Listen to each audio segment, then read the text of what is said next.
Hey folks, before we get to the episode, I want to invite you to this month's International Directors Meetup, our monthly gathering of directors and theater makers from around the world. It's a space to share experiences, trade advice, and find support in what can often be a pretty isolating role. You can come and go as you need, drop in late, leave early, whatever fits your schedule. It's simply a chance to set aside time each month to sit alongside others who understand the work.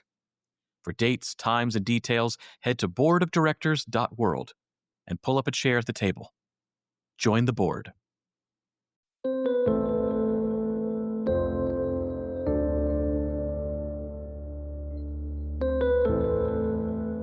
There's a particular kind of director who isn't just interested in making good work, but in being a good person in the room while they make it. Robby Lutfy is one of those directors. I've had the chance to get to know Robby over the past couple of years at the University of North Carolina School of the Arts, both in the classroom and in conversation. And what's always struck me is how deeply he leads with the question of why. Not just why this play or why this moment, but why we gather, why we tell stories, and how we show up for each other in the process. In this conversation, we talk about that, about the idea that every play holds a central question, something alive at its core, and that the director's job is to uncover it and build a world around it. But more than that, we talk about responsibility, about creating the conditions where artists can do their best work, and about the kind of room you build if you actually care about the people inside it. Robby speaks beautifully about collaboration, about wanting to be challenged and even haunted by the people he works with, and about theater as a space where we can explore who we are with honesty and without fear. This is a conversation about directing, yes, but more than that, it's about how to lead with purpose, with curiosity, and with care. This is my conversation with Robby Lutfy.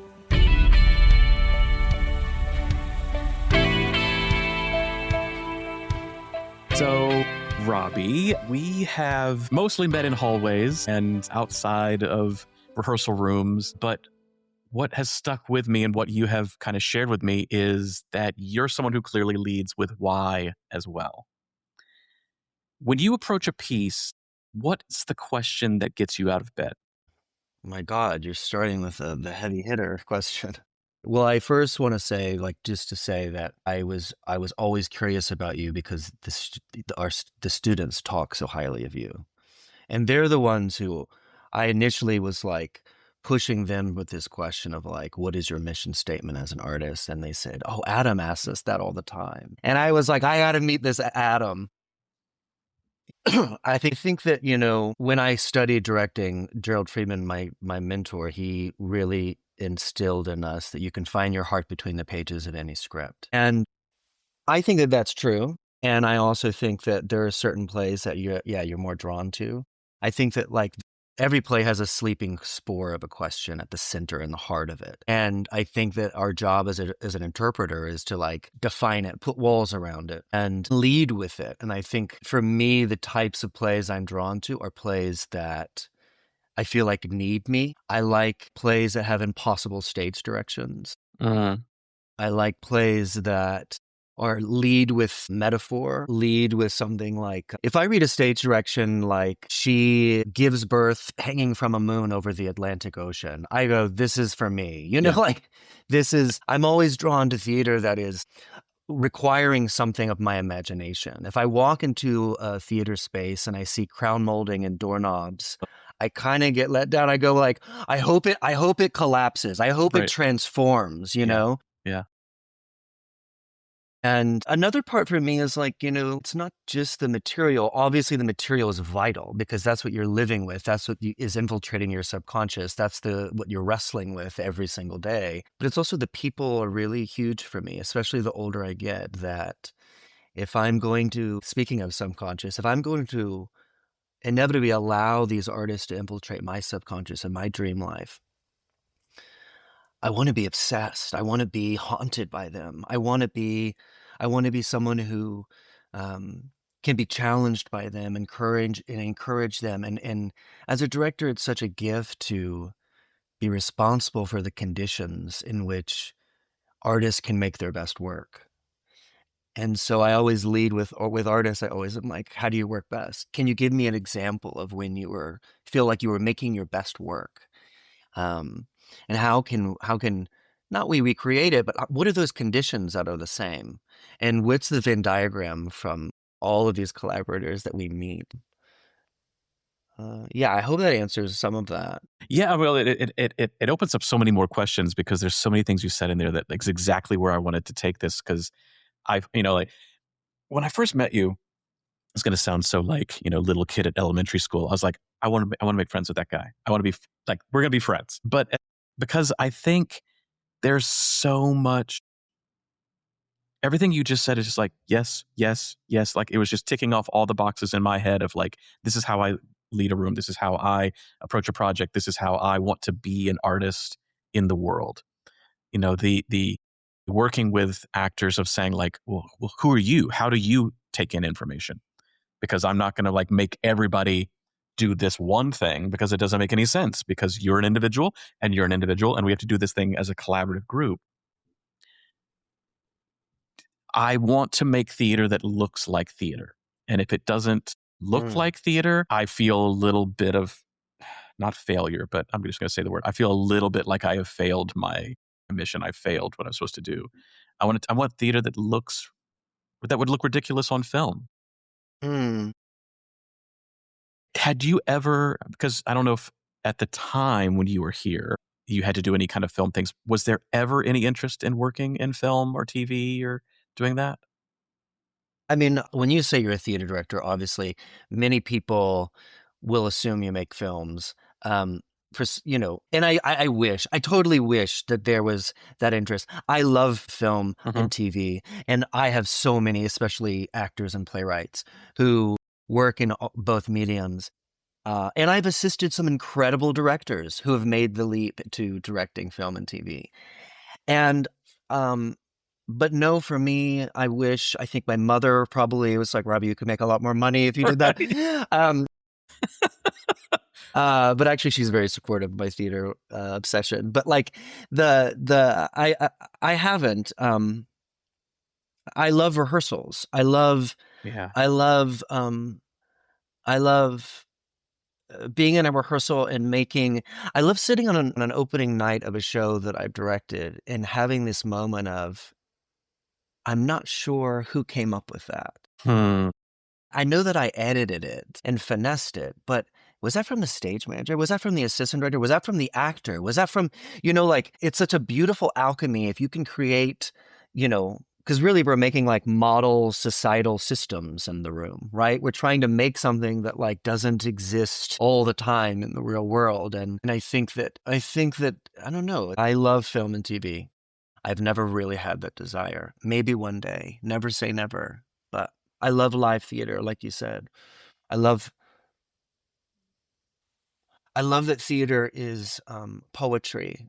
I love that theater is something we go to listen to with people around us. And like you, I love theater that reminds me that I'm in the space of theater, literally that space of that building. Yeah. That the ensemble and the director have thought about the actual space. And that I'm needed somehow. And that doesn't necessarily mean that I have to be interacted with as an audience, but like you're asking me to use my imagination to paint the walls and fill in the gaps. And I think that, I'm punching up, not down, but there was a great, Tracy Letts had this great speech when he won the Tony Award where he said, we're the ones who say it to their faces. And it kind of struck me as odd because I'm like, well, maybe just the first few rows where the light bounces, because often I'm like, I want more saying it to your faces. I want more implication as an audience for why we're telling this story now in this room with this group of people. And it's hard. I mean, I spent a lot of time in communities working as associate artistic directors or producer. And what I really, really loved about that is you're building this long conversation with the community and you're listening to that community. I took a job in San Diego and the first thing I did was I stole this idea from a book I read, but I sent an email out to all the artists that had ever worked at the company, and I said, I'm going to be at the theater this day from these hours. I want to sit and I want to listen to what one love this theater and what you think we can do better. And what can I do better as a new person who just moved to this town? And really, at the end of it, you had like 15 seasons of programming and ideas um and I could really be of service without being like, here's what I think. It's like, no, you listen and they tell you. Okay, so this is great. Hearing an artist, people who are listening to the podcast are mostly young artists as well, or early career directors. And it's important for them to know that like, wherever you are in the season of your career, that like you're still hungry, but maybe you don't have the articulation of it yet, or you're searching for something. Like that is important to know. Is like when I started the podcast and when I started the monthly meetings, I said it is just as important for us to share our failings as it is our successes, because where do we learn, but also at the same time of like saying like, if my hero director has a shit show, then maybe my shit show doesn't feel so shitty. Like we're all searching for something. We're all trying something, and we're all also defining and redefining our mission statement as well. But I do want to dig further into, where does that impulse come from? Like background story, origin story, Robby, like, can you identify like growing up, I'll use myself as an example. Like I was an only child and I moved all over the place. I was at a different elementary school like every single, year or so. And so for me, community was something that I had to constantly kind of build or rebuild. And, this gypsy life, if I could use that term that we live in, is like, if you are not an artistic director somewhere living with a community, then you are freelancing and you are having to kind of build that community every single time. So that's a big part of what I do. Can you identify where that impulse comes from for you? Yeah, I mean, I was really, really blessed as a kid. I had a lot of encouragement and people who believed in me and people who said, I see you.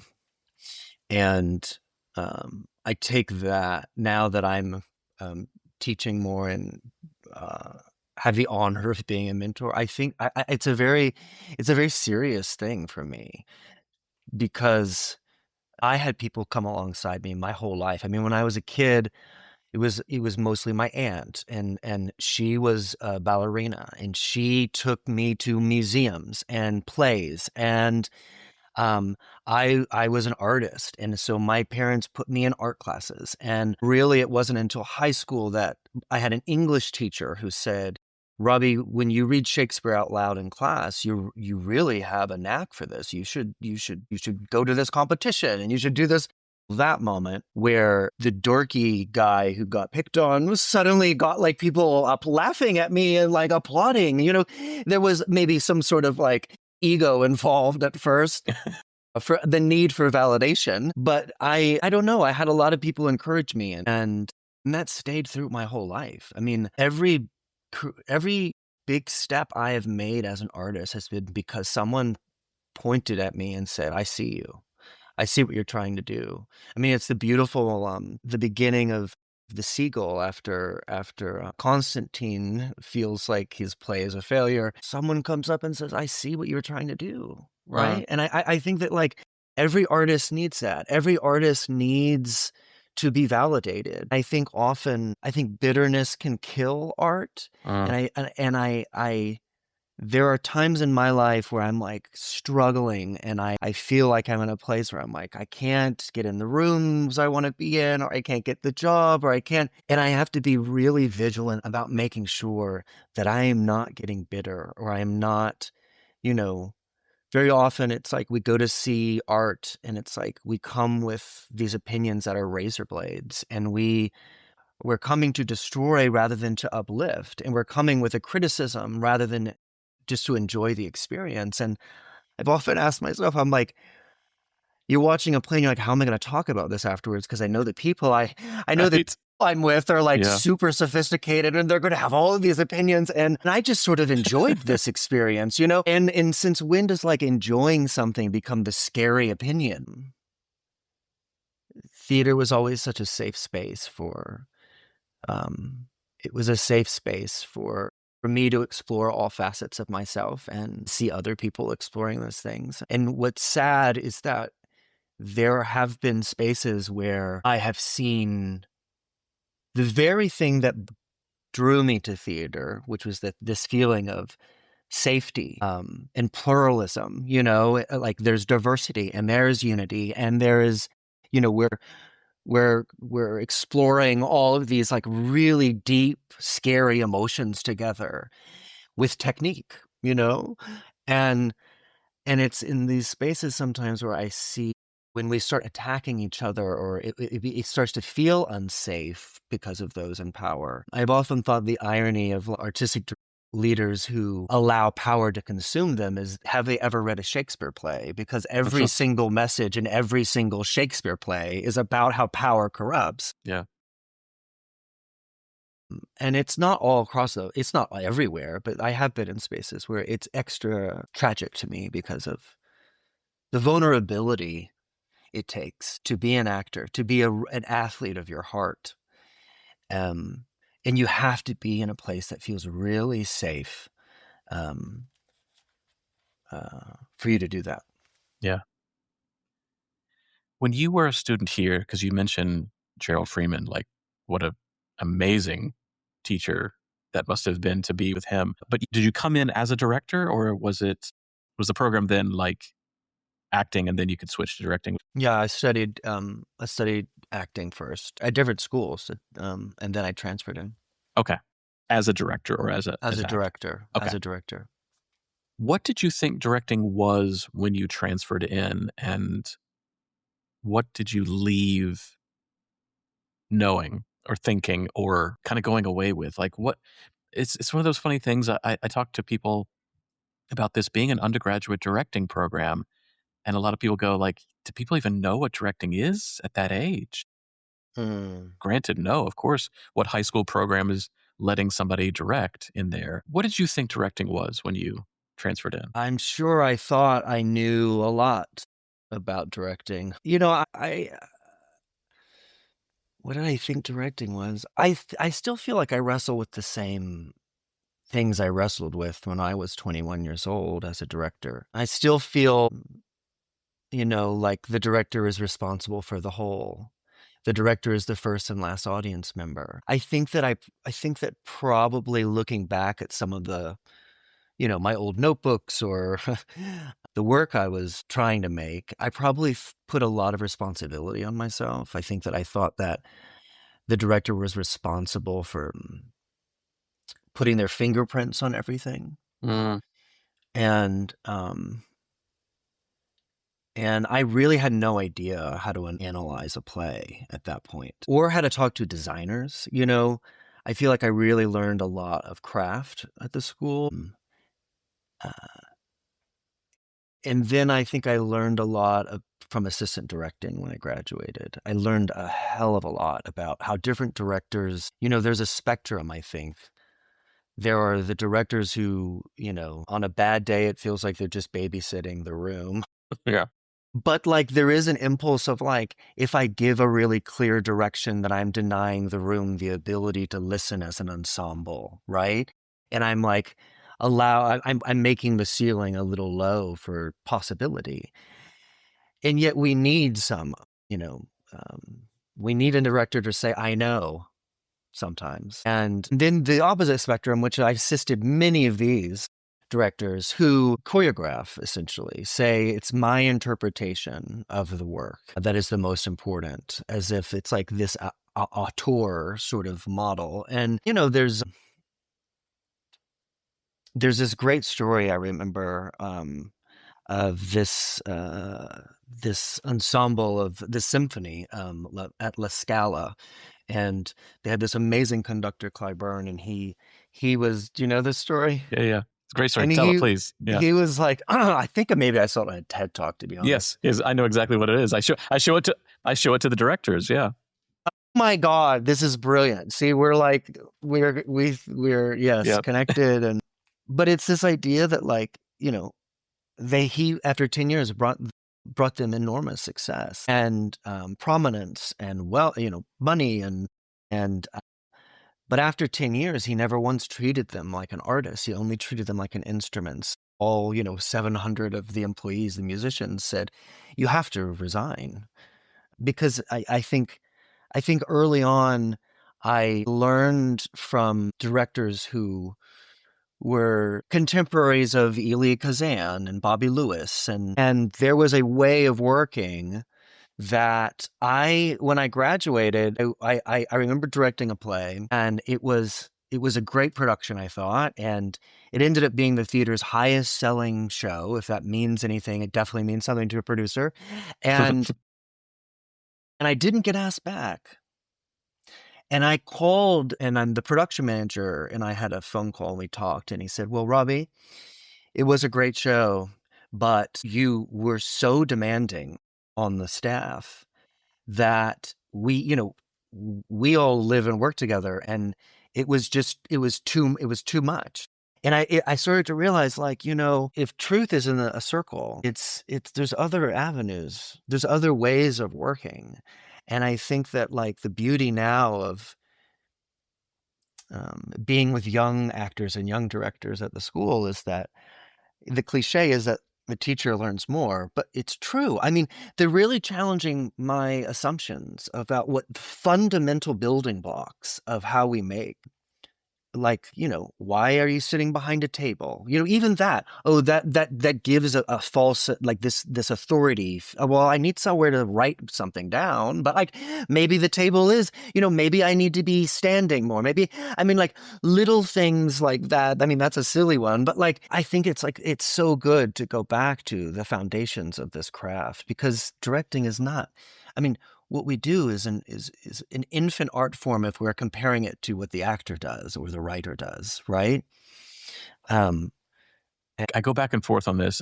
I know fundamentally what I believe, but at the same time, also, like, yes, I am working with these auteur directors, being in the rooms with them, assisting them sometimes, but observing them, these auteur directors that thankfully we've moved past a behavior that is acceptable in the room. But this older generation that creates these magnificent magnum opus pieces treated their artists, their community, with disdain sometimes.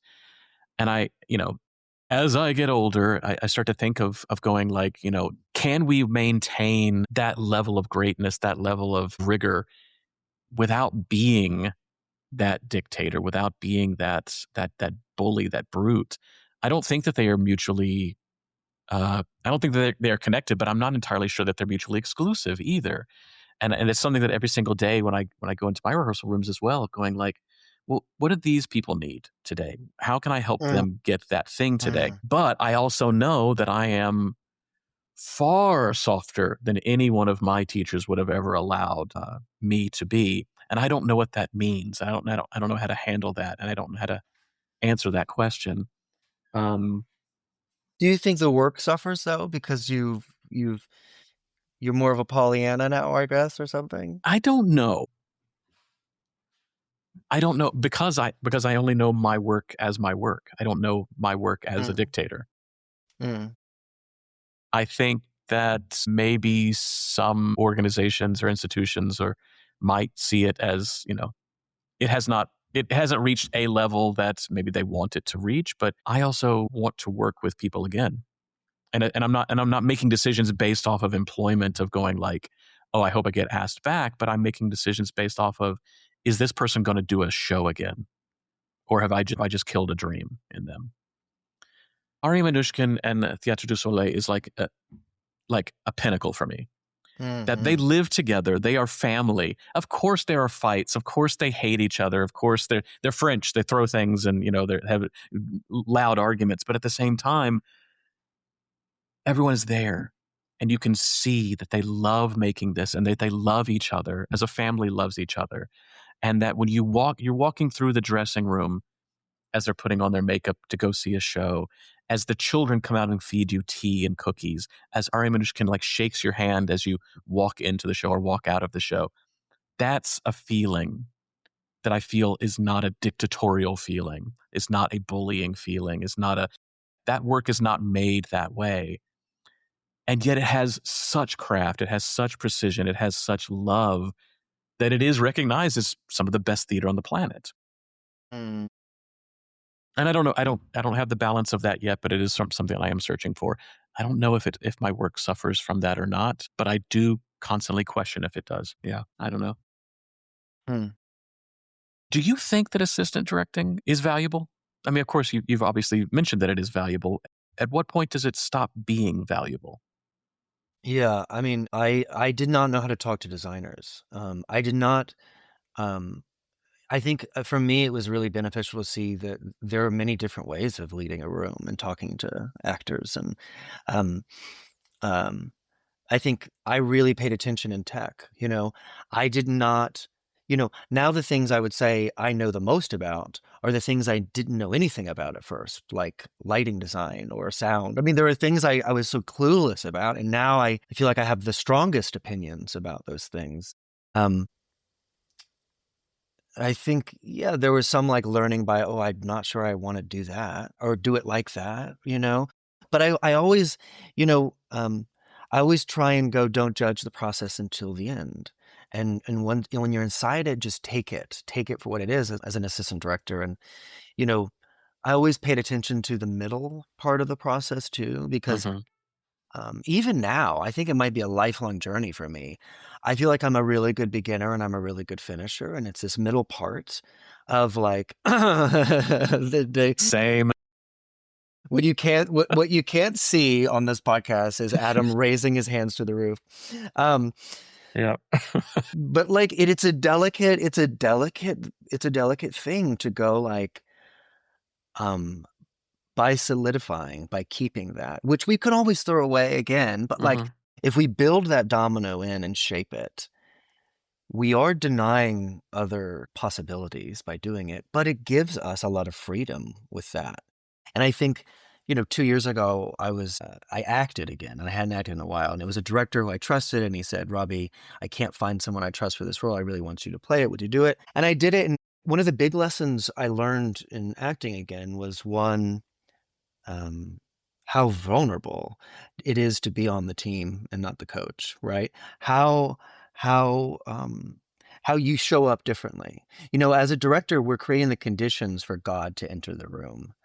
The actor channels God and goes, oh my God, I don't know how, like what just happened, like electricity just happened between two actors on stage, right? And I think as an audience member, that's why I always love to see. And I think what it did teach me sometimes was this, I think this notion of embrace the I don't know as a director. Yes, I do think obviously we have to be comfortable with saying that. But then there's always the second thing that has to be said, which is we will lean in together. We will find it together and not keep pushing it down to the next rehearsal. We're going to keep challenging this. We're going to keep coming back to this. And I think as an actor, I realized, how a director shows up is, yes, you have to be resourced. Yes, you have to make sure you've had your rest, and you have to have all the conversations with all designers to make sure everyone is on the same canvas and working towards a mutual goal.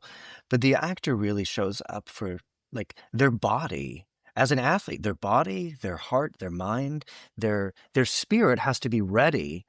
And you're looking for a director to put a wall up.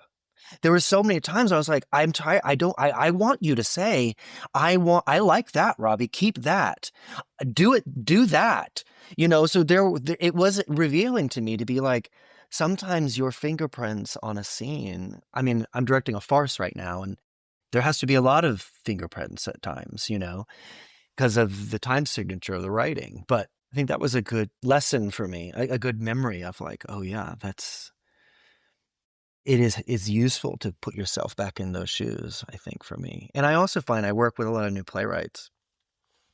And it's really a marriage, You were saying like at the beginning, you're like directing is really isolated. Mm-hmm. That's why you started this podcast. And And I agree. And I think that's probably why, when you were saying that, I was like, man, that's probably why I love working with playwrights, because I have a buddy. I have a buddy that I can go to the bar after with and have a conversation with. And that marriage, I find, not intentionally, but I've looked back at like the marriages that have worked best between me and a playwright have been playwrights who were actors or are still an actor. Mm. Because I really do think that there is, you know, Peter Brook, his beautiful definition of theater, right? It's like, I can take in any empty space and call it a bare stage. A man walks across the empty space, and while someone else is watching, right? Yeah, So you have yeah. like those three elements. You have the space, the actor, the audience, and I think that like, I think it is easy for us to get caught up in our own self-importance in what we do sometimes as a director, or any, field in the arts. And really, like, for us, we're all in service of the actor. I don't believe in hierarchy in the theater, but if there is one, the actor's probably at the center of it. We're here for the actor. We're here to see the actor say those words on that stage under those lights. When I think about the theater that has affected me the most, I don't necessarily think about the pretty stage pictures that are hanging in the lobby. I think about the messiness and naked nerve-ending acting that happens between those two actors that sacrifice something and put it on the altar of the stage that night. And you're left to pick up those pieces and go, oh my God, wow. And don't get me wrong, I still love a pretty stage picture. Of course, Yeah. And there are directors that I'm like, oh my God, there are certain directors I like, I look and I'm like, how did you come up with that? That's like, the sculptural, the operatic in theater sometimes. I mean, I love it, but yeah. What do you recognize as your strength as a director? Like, so we talk about like, there are those directors that make these beautiful pictures that we go home whistling the set sometimes. And there are directors that are, Ivo van Hove is an example for me of like somebody that I don't know how he asks actors to do what he does. I don't know how he gets them to say yes to that. What do you recognize as your strength as a director? What do you like? I can always rely on this. I can lean on this. And then conversely, this is a weakness that I continue to work on. So much of what you've said, I'm like really resonating with. I mean, yeah. Well, first off, I think Ivo is like brilliant, and I think that there is he's like, he can distill a play to the essential, right? The perfect bite of a meal. Yeah. And it's like I'm over here making meat and potatoes, or like making and he's just like the spoonful, But like, what does Matisse said, composition as a result of the canvas you're covering.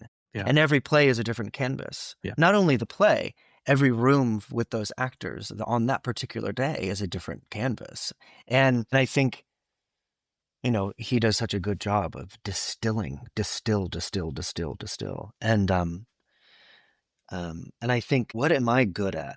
I don't know. I think that if you were to ask my collaborators that I work with a lot, they would probably say that I'm a good listener. They would probably say that every process I push the bar higher to make, no one starts out a play thinking it's going to be their 5th best show they've ever worked on.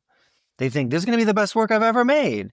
So what are the conditions to make that happen, And then maybe once you're like, opening happens, then you can look back and be like, self-evaluate and be like, well, I could have done that differently, or I wish that was, I would say, I don't know. I would like to think that people feel seen, heard, valued. They feel like they can do daring, bold work. That I am never going to belittle anything. I think that like that in order to unlock her intuition, we have to be obviously willing to fail and fail and fail and fail and fail. And that sort of resiliency it takes for the artist to be able to do that. I think the director, yes, you're responsible for the whole, but, you know, I have ADD. Like, you know, I think that, like, you know, I had a therapist once who diagnosed me, and she was like, you probably got a lot of success in the arts because, like, you know, you have like I don't think in details. I think in like big picture, and then the director hires the people that are interested in why is it that texture of fabric, and why is it in, you know, and then those conversations are fascinating to me, right? But I need people that, like, my favorite note, I worked with this one incredible scenic designer for a while named Junga. And I remember I was doing all this research, and the play was set in Australia. And I was doing all this research, and it was a black and white, very sculptural set in painterly, like a Turner painting in black and white. And the only color was red. It was just a little, like, hints of red on the set. And I was doing all this research. I had all these justifications for why I thought maybe we should consider orange. And she sent me back an email after my, like, you know, like 5-paragraph essay. And it was one sentence, and it was, "It will be red." Oh my God. I called her and I said, thank you. Thank you. Oh my God. Like, I sometimes as a director need someone to go, this is what it is, and this is why I believe it's that way. You know, there's been many times when, like, directors will be like, oh, that actor's hard to work with, be careful. And then I find it the completely opposite experience. I go, why do you think that actor's hard to work with? Because they have a strong point of view and they're going to spar with you? Like, I love an artist who's willing to fight for a point of view. Yeah. As long as it's rooted in the text, right? Yeah. To have that conversation about the text and unpacking the text and justifying decisions in the text. And how do we set the deck against ourselves as an artist? How do we make it more difficult for us to get through this play? How do we make a bigger arc? You know, I think those conversations of, like, conflict, right? And I think, you know, it's also what theater teaches, right? It's like what theater has always taught me is that, you know, we can thank a man named Thespis, I think, who we at least attribute to the idea of dialogue. But, like, this idea that two people have a different point of view and they have an argument, and in the middle of that argument, something blossoms. And that is that truth only emerges at the conflict of ideas. And I think, obviously, like, that's also democracy, right? But, like, it's theater, and theater is the art form of democracy. But, like, I've always embraced that notion of, as long as it's with love, as long as we are, like, we can assume that, like, we're all working towards a mutual goal and that positive intent is here. That I've always loved the actor, the designer with a strong point of view. And that scenic designer was 100% correct. Oh my God, we got into tech. I was like, can you imagine if the color we had chosen was orange? It would have been horrible. Oh my God. Terrible. Thank God you fought for that. How wrong I was. How wrong I could have been. Thankfully, I didn't push my point of views too hard. Yes. I always say that too, is like being wrong. I'm like, oh my God, we're always wrong. We're all wrong. We all, you know, I tell my assistant directors or stage managers, I'm like, this is a room where every idea matters. Like, say an idea. Here's the thing. If you think that if you're afraid to say your idea to the actors because they're, like, you know, in their 70s or very accomplished or whatever it may be, whatever the reason is, you can always write it down to me or whisper it to me, and I'll try it. And if it works, I'm going to give you credit immediately. If it doesn't work, I won't say anything. I'll just pretend it was my idea, because it doesn't matter to me. It really, I don't give a shit about trying to be right or the best at or whatever. Like, I'm in service of the play. I'm here to show up for the play and to tell the best version of that play. I do not care how we arrive at that. In my devise class, I introduced something that City Company used to do a lot. And it was, somebody would say, oh, I have an idea. And then immediately everybody else in the ensemble would go, great, let's hear the idea. And, you know, they make the shotgun sound, because the idea is that ideas are cheap. So throw it out there. we believe that, if I use this idea, then I don't get to use this idea later. It's like, recycle ideas. There are a million ideas. There's a bank in your head. You can go and withdraw ideas anytime. So if that idea doesn't work there, that's fantastic. And also, it's not the end of the world if the idea doesn't work. That ideas are cheap. I came back from spring break, and I had given a note to an actor to work on, and when they came back and they did it, I was just like, "Oh, that's terrible. Where did you get that idea from?" They said, "Well, you did." I was like, "Well, don't listen to that guy. He's a horrible director. It's okay. It didn't work. We tried it out. It's fine. Move on. Let's do something else." And the same thing is just like, I want the best idea to win. Sometimes it's mine. Usually it's not. It's an amalgamation of other people's ideas, and it is serving the play. So anybody, you're exactly right. The stage manager, the sound designer, somebody walks in and goes, "Huh, I wonder what would happen if you did that." Great. We just stole it from you. We're going to attribute you in the program as well. Random passerby, custodian number 2. I think that's important, is like the acknowledgement. Giving credit where credit is due, I think, is so important, because it doesn't happen all the time in the arts. You were talking about democracy, and I'm reminded of, I saw Oedipus, the Mark Strong Oedipus, on Broadway over the Christmas break, and in the middle of it, they had a very brief scene between Antigone and Creon. Beautiful scene, which I hope that the writer of the piece also decides to adapt this as well. But I also know that there are a lot of Antigones happening right now.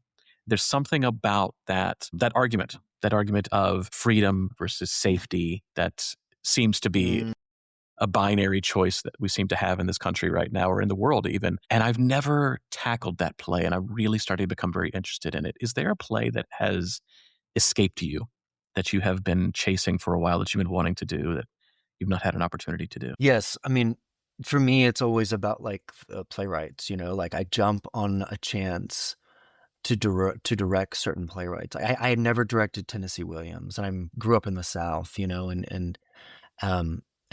this last summer I was asked to direct Streetcar Named Desire, and his ability to write ambiguity, to write, like, not only is it like poetry in the same way that you feel like Lorca is writing, but he can write it in a way that is like universal, feels contemporary, but also like the actor can make completely opposite choices, and the play still works. And I've never worked on a play quite like that, where the interpretation of this actor's Blanche can actually be that she's never had sex. And actually you could justify that in the script. Right? So I think for me, like Lillian Hellman, Carol Churchill, I've never directed the Greeks. More contemporary playwrights, there's certain playwrights that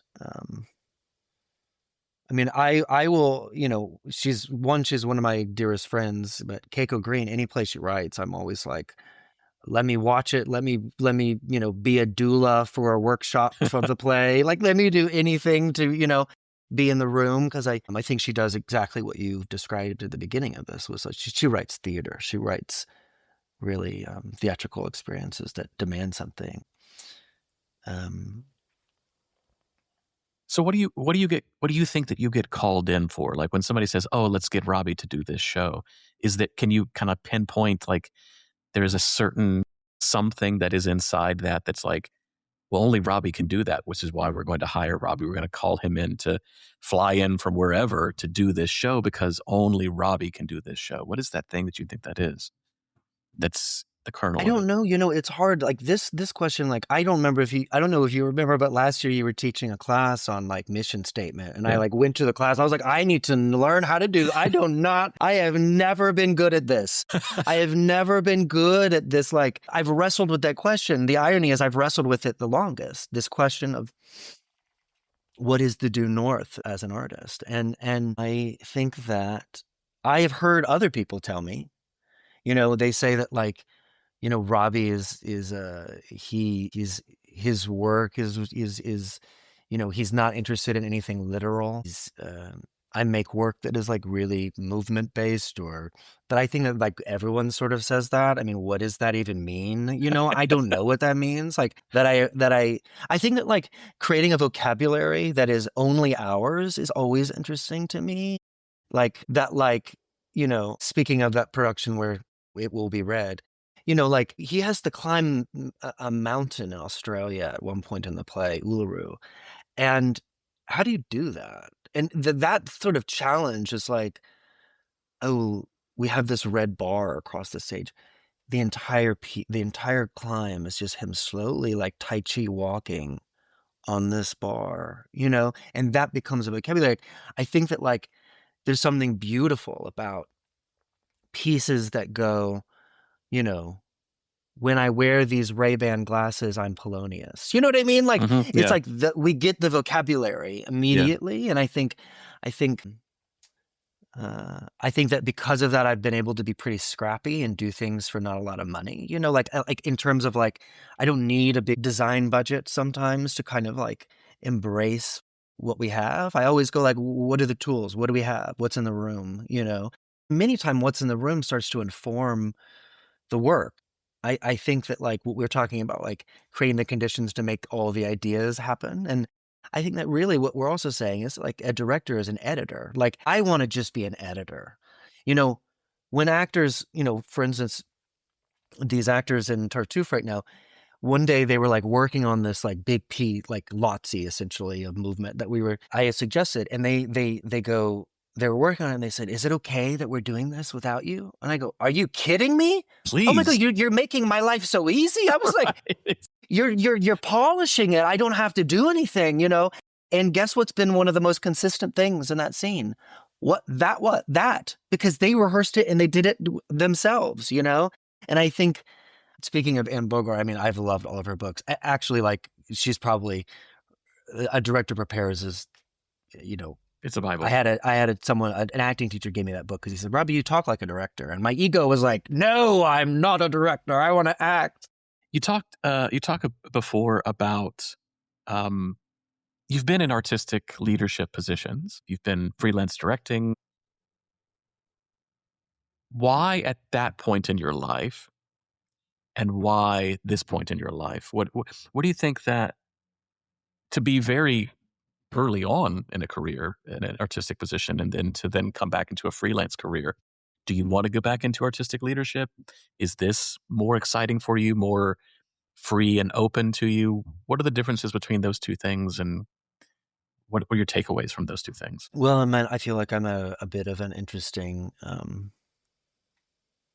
I'm asking myself that question. I mean, I love teaching college acting and directing. I mean, there is something beautiful about that. To spend, you know, 8 hours a day just in the craft, and you're not concerned with the $500,000 budget that is, you know, the deadline for the thing getting built and the costumes getting stitched and getting butts and seats. You know, there is something freeing, because inevitably what happens often is like when you know that you have to deliver, is that you do go back on things that you know work. And it does the exploration that can happen when you don't have that. You know, at the beginning of this, you talked about like, we've all made shit work. Well, yeah, but like, isn't it interesting that in the theater, because of the amount of time and resources that it requires, we're not given permission the way a painter or a Right. musician. They can make shit every day. It's Yeah. as a process. Yeah. You know, I remember reading this interview of Tony Kushner, and he said, like, the question was, "Do you ever get writer's block?" And he was like, "No." It was like, and they're like, "What's the inspiration come from?" And he goes, "The inspiration comes in stride. You know, I find myself writing every day, and maybe I don't use any of it, but you get up and he said, inspiration is for amateurs." Yeah. Right? What are you waiting for? Yeah. And I think, I mean, to answer your question, I loved being an artistic leader. It got to a point where it was my entire personality. It became so consuming. Every meal was with a donor, right? It was like and I think that like the art suffered. You know, I feel like I had to ask myself, like, what is your art asking of you? And my art was really asking for me to slow down and I've had my family go through some health issues the past few years, and there's been a lot of grief and struggle. And, in the past, I would not have shown up in the same way because it was always about my career. It was always about, well, I got to do this and it's a struggle. And, it's, you don't know when the next job's coming and blah, blah, blah. There's always a reason. Right. And, and when you're on staff at a theater, it's like you're, the show must go on because someone stays up until 2 a.m. to make sure it goes on. You know what I mean? Yeah, yeah. And I was the guy, I was the person, And so I just started to think about my priorities and being like, I want to be able to show up to that wedding. I want to be able to show up for my family, and, um, and it's not something I want to sacrifice anymore. And I don't regret that at all, but it does put you in an interesting place of like, well, then how do you find a balance? And unfortunately, I don't have great examples of people who have really been able to find a really healthy balance. I think the younger generation does a better job of fighting for Right. that balance, which Yeah. is beautiful. But then it goes back to my question that I had at the top, which is, is there a rigor and a discipline that is lost? And maybe it should be that we redefine what excellence is. We redefine what greatness is, that the form itself is still going to be the form, how we do it, how much we do it. That you're a human first, not an artist machine. But at the same time, there's that teacher voice in the back of my head that goes, yeah, but if you just put 2 more hours in, if you just stayed up all night long with it, that's a hard voice to get rid of. That's a hard thing. I met Andre DeShields, amazing artist, who has had such an amazing late half of his career from having, struggled for a while beforehand. And he said that theater is like helium in a balloon. It will take up all the empty space. And that we think of theater as a way of life, but he likes to think of theater as a way to life. And if you are just doing theater for theater people to do theater so that you can do more theater, then you're not living your life. And I think you're right. The students, the young people, they have a much better handle on their needs and their desires. And then our job is to give the technique and the discipline to move forward with that they've got. I don't know. I'm sitting with that question. That's a good question to ask. And maybe it doesn't have to suffer, what is that phrase? Work better, not harder, or whatever. Yeah. Smarter, work smarter, not harder. Smarter. That's right. Smarter. And also, what does the audience want? I mean, I remember I interviewed this guy. I read about his work in a book called Rebuilding the Front Porch of America. And I remember you telling me about this. I tracked it down. Yeah, I'm looking for it. I gotta find it. That guy was just he opened this theater company in a rural part of northern Wisconsin, and he had professional actors with community members, the dentist, the doctor, the veterinarian, everyone in the community, and working alongside each other. And I said to him, well, didn't the work suffer? And he said, of course. Of course. Of course, they're not trained actors. Of course, it's not going to be as good. But my audience doesn't care. In fact, my audience prefers to see their community members alongside that Goodman Theater actor. And I think about that a lot. It's like, what is, and there have been times when I have questioned,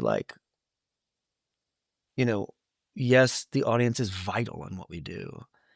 And sometimes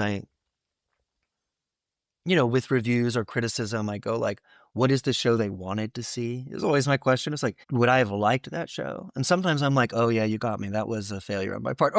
But I always, in previews, my favorite thing. And people always Robby, why do you ask the audience all these questions? I'm like, I'm going around to the audience and being like, what did you see? What's not working? Yeah. And as soon as they compliment me, I go, that's not beneficial for me right now. I don't want to know. I want to know what's not working, what's not making sense to you. Because we are doing it for them. And yet there are times when I go, I don't know if I care for whatever reason this time, for whatever reason that might be. There have been times when I go, they're not going to fully get this, and I think I'm okay with that. Anne Bogart talks about having two people walk in the room with her every single time she's doing a show. She has Brecht on one shoulder and Gertrude Stein on the other shoulder. Oh my God. Do you have an audience in mind when you're making the work? Do you have Totally. Yeah. Who are they? What are they made up of? Like, who is your Bertolt Brecht and Gertrude Stein, and like, why them? Well, I think a lot about well, what's interesting is obviously there are those people have passed that I strive to be more like, right? Like the Peter Brooks or Grotowski's or Brecht, and I and also I think that I bring with me my ancestors. I remember working with a director, and she would call on her ancestors to enter the room. And I think about, like, my grandfather was a painter, an oil painter, but he could never make a living doing it. And my other grandfather was an actor. And I didn't know he was an actor until I was studying acting in college, and my mother told me because I didn't know many stories about him. My aunt was a ballerina. And I think about, like, wow, Robby, like, you get to do the thing that they always wanted to do. And what a privilege. What a gift to be able to, like, I just don't take it for granted. Anytime you get paid to do this, anytime you're given the space to make theater, I'm like, damn, it's like, I'm in awe of it. And I worked with an actor recently and directing the show in Ohio, and he was in his 70s, and he had a long, incredible career on Broadway and in Vegas and everywhere. And the first day of rehearsal, he got, he started crying, and he said, when I was younger and I started this, I always said to myself, this could be my last show because I don't know if I'm going to get hired again. And we all think that, right? We don't know when the next one's coming. And he goes, but now it has a different resonance because of my age. It literally might be my last. And so every moment sort of matters differently. And I think that, like, anytime I go into a theater space, I go, everyone here has a story, and everyone here is standing on the shoulders of their ancestors and the people who taught them and the books they read about this dream that they have. Remember their names. Remember the box office staff members' names, because their dream is your dream. They're here because they have the same dream. And I think I have fired maybe 2 or 3 actors in my entire career, and it's always the most tragic, difficult thing to do. But it's only had to happen because I did not know how to work with ego. And I have assistant directors who really are good at it, and I'm like, that's the marquee actor. You're really good at, like, but I don't know how to do it because I don't know how to deal with, we have to be kind to each other. We have to love each other. We have to, and it's, yeah. So I always tell people in tech, I'm like, remember everyone here. They're not working for you. We're working together here. Every single person here has a story, and we're all storytellers. Back in the day when tech was called Hell Week, and it was a lot of yelling and all that. Boy, how we've grown, hopefully, knock on wood. Yeah. Without being too philosophical, though I'm very happy to be philosophical, what is theater's place in society, or does it even have a place in society? Is it a niche art form that we want to be more expansive, or do you feel it is, it is a cornerstone of democracy, as we said, as democracy goes, so theater usually is one of the first things to go in a society as well. I'm thinking about AI, recently with the war in Iran, like there's been questions of, like, is this footage real? Is this person alive? Is this video? And I think we've started to cross the Rubicon of now we've entered a world where if I'm not seeing it live in front of me, I have no idea if I can take this at face value anymore. Does theater continue to struggle as it has continued to struggle and be this niche thing? Or is it going to become a place of refuge? Or am I just too hopeful about that? What is theater's place in society today, do you think? I'm going to ramble, I guess. I'm going to first draft thought ramble. I just realized the enormity of the question I just asked you. You're lucky because you just put the questions out and then you don't have to answer them. I would say, theaters, what is people have been saying theater's dying for thousands of years. We've always told stories. It's how we connect to each other. I can go to any random bar in this country and strike up a conversation. I can't talk about my politics. I can't talk about, that I make theater. I mean, I could, but what's really going to connect us is tell me a story about your dad. Tell me a story about what you did today. Or I love basketball. Let's talk about basketball. Let's tell stories about the teams that we love and talk about catharsis. My God, sports. There's a clear winner and a clear loser. There's a villain and there's a hero and there's black and white, but there is, telling stories about our experience and what connects us is, and then theater is the church for it. It's the place that we can go together. And it's not just about syncopated heartbeats and stuff when we're in the space. It's not just that. It's that it is a place where we can be bold and say the things that don't have to be sold to the masses, right? Theater is not like Anheuser-Busch. It is the local microbrewery in your town. And when it is not that, when it tries to be the thing that is in San Diego, that story about the people in the Upper West Side apartment is going to resonate completely differently to them than it will the people in the Upper West Side. And so the question is why are we telling that story? And what is that? I think that every community is so different and you have to listen to your community. You have to be an artist for that community. And I think that the artists I respect the most are the ones like Anna Deavere Smith, who goes you're an artist wherever you are. Tell those stories where you are now. Easier said than done. But that is, our job. And it's a hard, you have to show up in an authentic way in order to do that and not come across as elitist or talking down and I think that's the danger of theater. I think when theater dies, it is because they're trying to mass market to something that they think should make money, or they're giving lip service to an idea that they feel like this is what's trendy and it's not authentic. Or when it becomes you feel like a peasant among gentry. I mean, I've felt in so many lobbies and so many theaters in this country, I go, wow, I don't look like a lot of these people.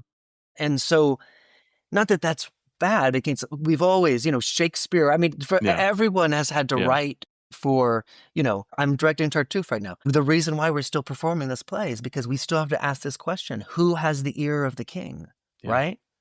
And it's very similar to 1660s Paris. But now it's Christian nationalists. And I think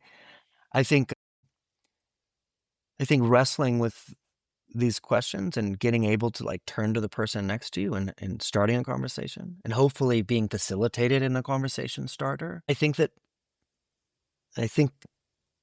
what's interesting to me is that I've always thought that the most fascinating rooms of art making to me are those rooms where the artists have such a collection of histories and diversity of points of view. And I've never quite understood we have to tell it this way because that's the way it's always done. Because to me, better art is diverse art. Literally just thinking about it from if I'm putting my producer hat on, it makes better art actually if it's not homogenous, if the artists are from diverse backgrounds. And the conversation is more nuanced. The story becomes way more complex. And I think that, like, what my point is, like, I feel like sometimes I wish theaters would stop pretending. I wish that theaters would just say, like, oh, we put out that anti-racist statement, but we don't actually believe it. Right. We are just actually making theater for this community, period. And actually, there's actually theaters that do that don't pretend. And I go, Yeah. I don't want to work for you, but But like, at least I good on know. you Yeah. for Yeah. keeping integrity. I mean, and I think that it's the times when theaters are trying too hard, or they're trying to, it's not authentic. I also love this model of the first I heard of it was when I was living in DC. It was a playwright center company who had this model of every, I forget, it was like every 4 years there was a new leadership, new artistic director, new team of people would come in and out. And I think that that's important, because I think often in the theater it's that image, that painting of like Saturn eating his kid, like it's like a lollipop.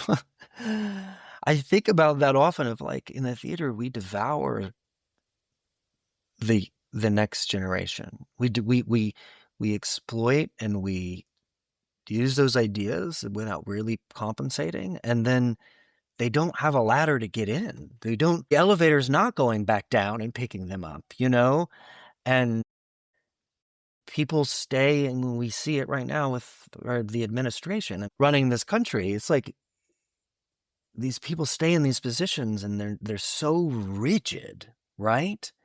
That, like,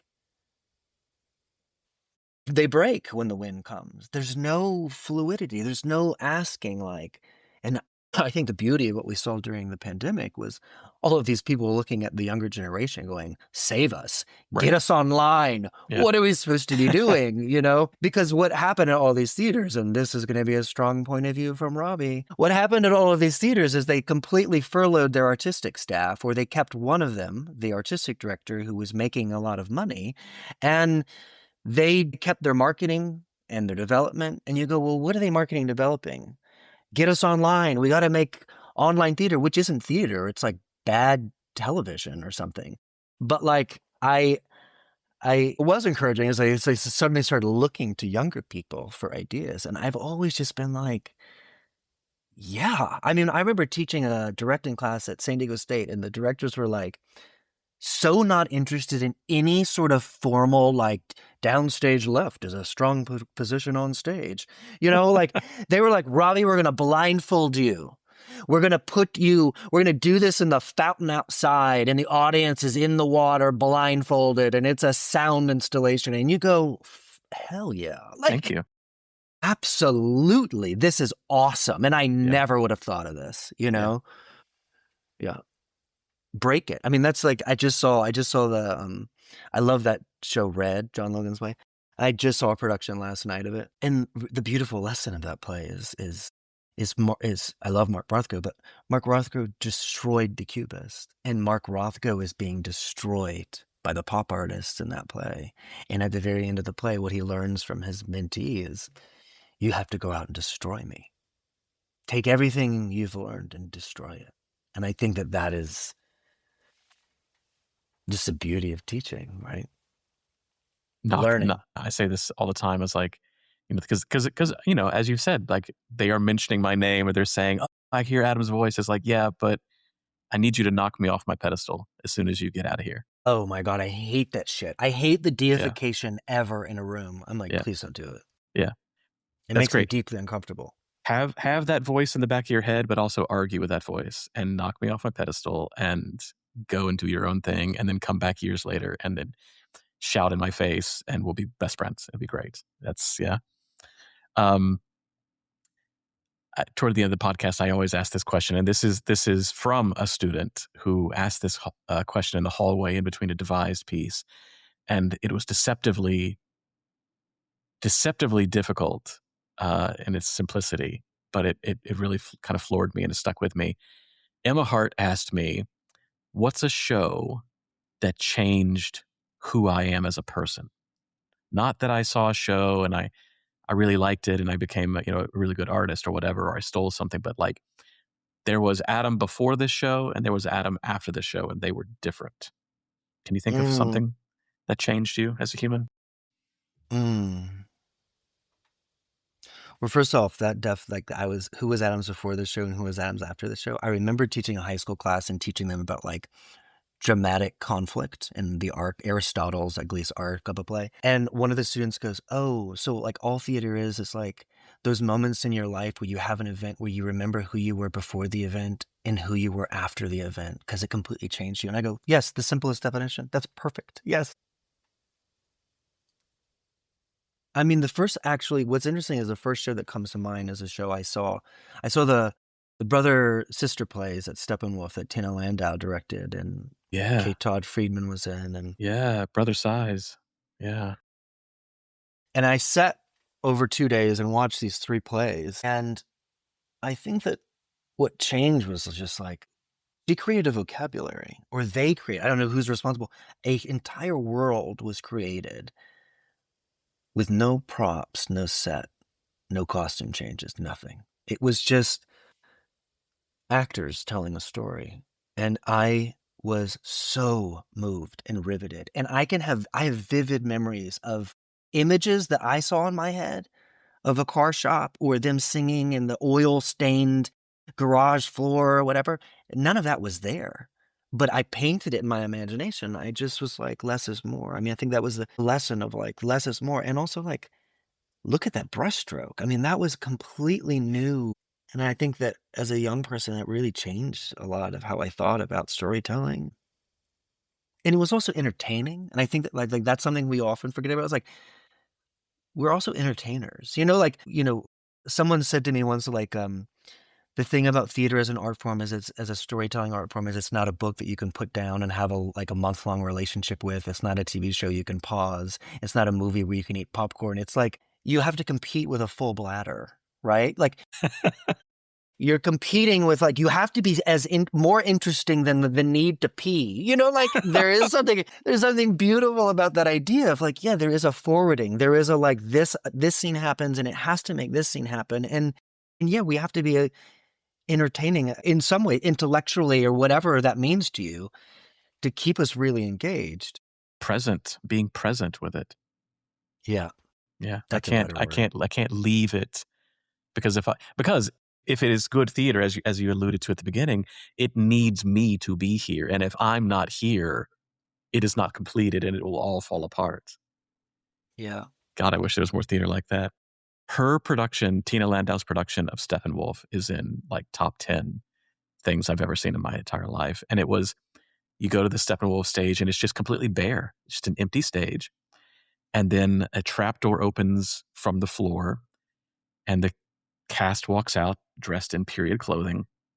And they pull up what was essentially black tape over white tape. And they just make the ground plan of the house. And you could see everybody in the audience just like watch the house being built. It was stunning.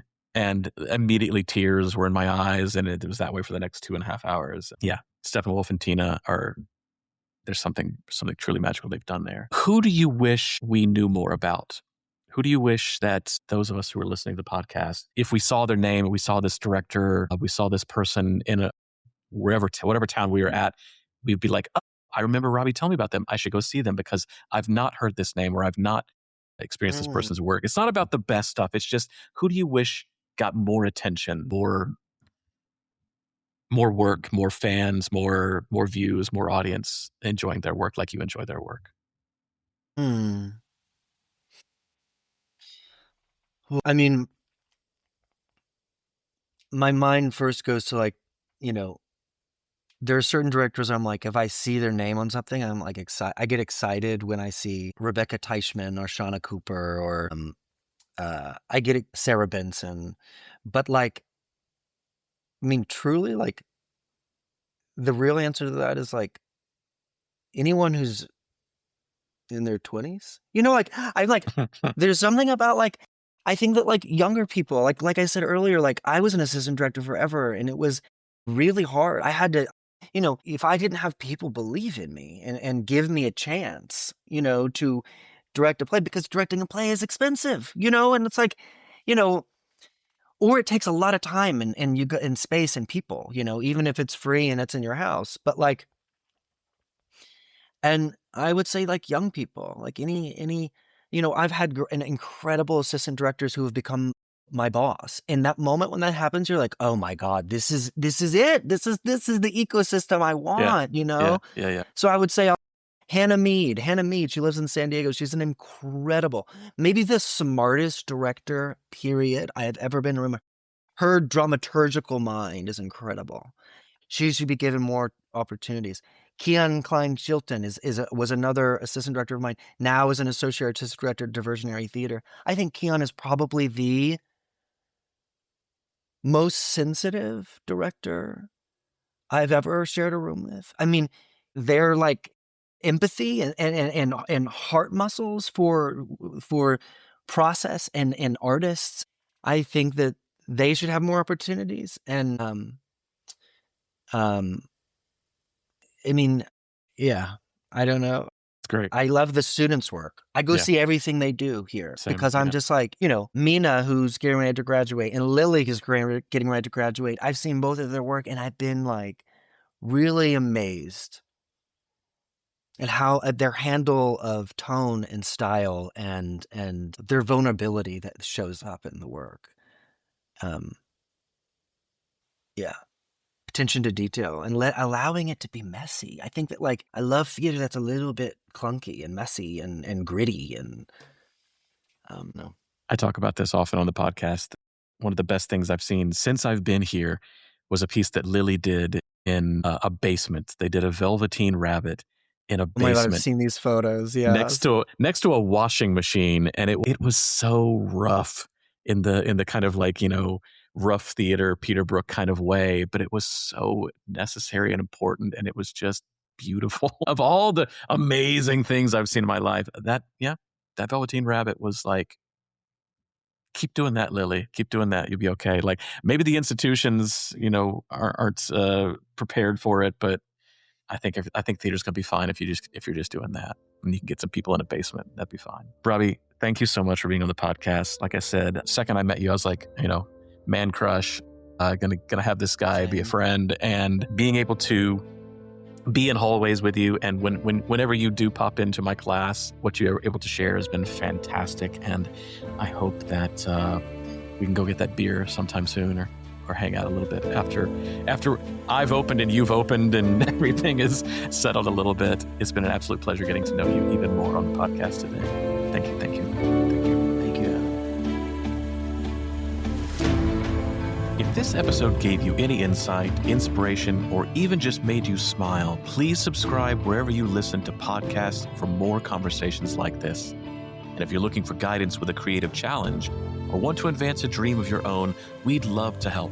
Visit boardofdirectors.world. The Board of Directors is a global constellation of theater directors dedicated to building community, sharing knowledge, and transforming the role of the director in the 21st century. We convene and curate a fellowship that fosters mentorship, artistic inquiry, and collective care, transcending borders and institutions and traditions. Until then, take care of yourself and take care of each other.